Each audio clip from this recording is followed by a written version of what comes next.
পাহাড়ি বা উপজাতিকে আমরা আমাদের ভাই ভেবেছিলাম, কারণ আমরা সবাই বাঙালি। তবে হ্যাঁ, গতকালকের এই ভিডিওটি আমার সকল চিন্তা ভাবনাগুলোকে হার মানিয়ে দিয়েছে। আমি কেন বাঙালি হতে যাব? কিভাবে বলেন বাংলাদেশের সবাই বাঙালি?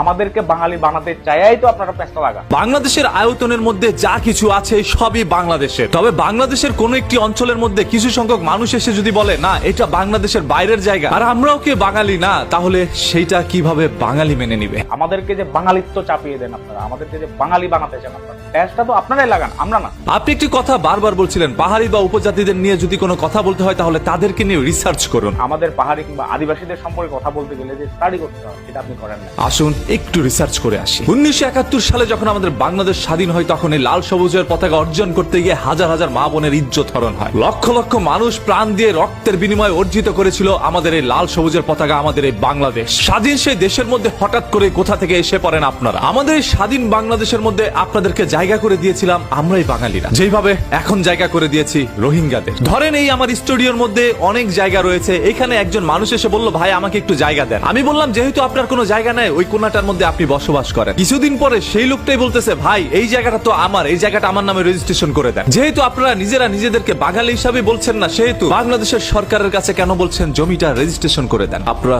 নিজেরাই তো সেটা রেজিস্ট্রেশন করে নিতে পারতেন। আমরা কোনোভাবে বাঙালির আওতায় পড়ি না, আমরা বাংলাদেশের নাগরিক, কিন্তু আমরা বাঙালি না। চলে যাই মূলত ঘটনায়। আপনার ঘরের মধ্যে একজন এসে আশ্রয় নিয়ে কিছুদিন পর যদি সে বলে এই ঘরটা তার নিজের এবং আপনি তার ঘরের মধ্যে আশ্রয় নিয়েছেন, এখন আপনাকে ঘর থেকে বের করে দিবে। আপনি আশ্রয় দিতে গিয়ে এখন আপনি বিপদে পড়ে গেলেন, আপনি কি সেটা মেনে নিবেন? আপনাদেরকে নিয়ে যদি আসলে আমাদের গবেষণা করতে হয় তাহলে সর্বপ্রথম বেরিয়ে আসবে আপনারা উপজাতি, আপনারা আদিবাসী নন। বাংলাদেশের মধ্যে আপনারা প্রায় 40 থেকে 45 বছর আগে এসে ঢুকেছেন, যেটা স্বাধীনের অনেক পরে। বাংলাদেশে যাই ঘটুক না কেন, যত প্রাণী যাক না কেন, কোনোদিন আপনারা সেটা নিয়ে মুখ খুলেন না। আপনারা সব সময় আপনারা নিজেদেরটা নিয়ে চিন্তা করেছেন, স্বার্থপরের মতো চিন্তা ভাবনা করে আপনারা এখন আবার এসে বলছেন আপনারা বাঙালি নন। আমি গত ভিডিওর মধ্যে সম্পূর্ণ আপনাদের পক্ষে কথা বলেছিলাম, আপনাদের উপরে যে অন্যায় অত্যাচার করা হচ্ছে সেটার বিপক্ষে যেন সবাই রুখে দাঁড়ায়। তবে এইরকম একজন মানুষের মুখ থেকে এই কথাটা শোনার পরে মনে হচ্ছিল আমার ওই ভিডিওটা বানানো উচিত হয় না। বাংলাদেশের সবাই বাঙালি, এটা তোমাকে কে বলেছে? আমরা বাংলাদেশের নাগরিক, কিন্তু আমরা বাঙালি না। আপনাদেরকে আসলে আমরা চিনতে ভুল করেছি। আপনাদের স্বার্থে বিন্দু পরিমাণ আঘাত লাগলে আপনারা পাল্টা রূপ হিসাবে আক্রমণ করতে পারেন।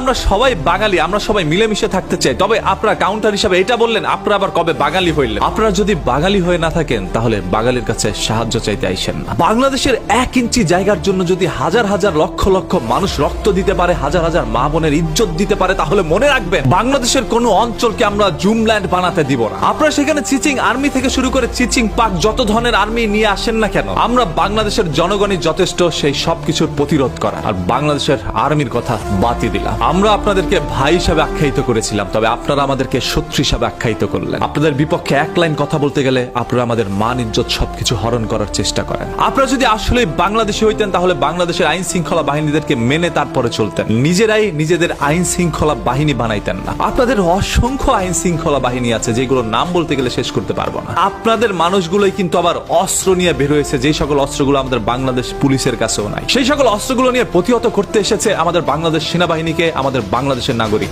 বাংলাদেশের সরকার শেখ হাসিনা, খালেদা জিয়া এবং বঙ্গবন্ধু শেখ মুজিবুর রহমানকেও আপনারা শান্তিতে থাকতে দেন নাই। সবাইকেই আপনারা জ্বালিয়েছেন, এখন পর্যন্ত জ্বালাচ্ছেন ডক্টর ইউনূসকে। আর বাংলাদেশের হাল এমনিতেই খারাপ, এখন পর্যন্ত বাংলাদেশটা গুছিয়ে নিয়ে আসতে পারছে না, আর সেইখানে একের পর এক ঝামেলা ক্রিয়েট করে যাচ্ছেন আপনারা। একটু চুপ থাকা কি যায় না? আপনারা যদি বাংলাদেশের ভালো চাইতেন, আসলে আপনারা তো বাঙালি না, বাংলাদেশের ভালো চাইবেন কিভাবে? আমরা ভেবেছিলাম আপনারা বাঙালি, আপনারা আমাদের ভাই বোন, তবে আপনারা আমাদেরকে কখনো নিজেদের ভাই হিসাবে মানতেই পারেন। আপনাদেরকে নিয়ে মাত্র 5 মিনিট রিসার্চ করছি। যদি সেই রিসার্চটা বাড়িয়ে একদিনের মধ্যে নেওয়া হয় তাহলে প্যান্টের নিচে যে আন্ডার প্যান্ট থাকে সেটা থেকে শুরু করে সবকিছু বলে দিতে পারবো আপনাদের। আর হ্যাঁ, যে উপজাতিটা বলেছে যে সে বাংলাদেশি নন, আপনারা কেউ বাংলাদেশি নন, সে আসলে কোন দেশি, সে কেন বাংলাদেশে অবস্থান করছে? হাত টেনে ধরে লাভ নাই, হাত খুলে গিয়েছে। গলা চেপে ধরে লাভ নাই।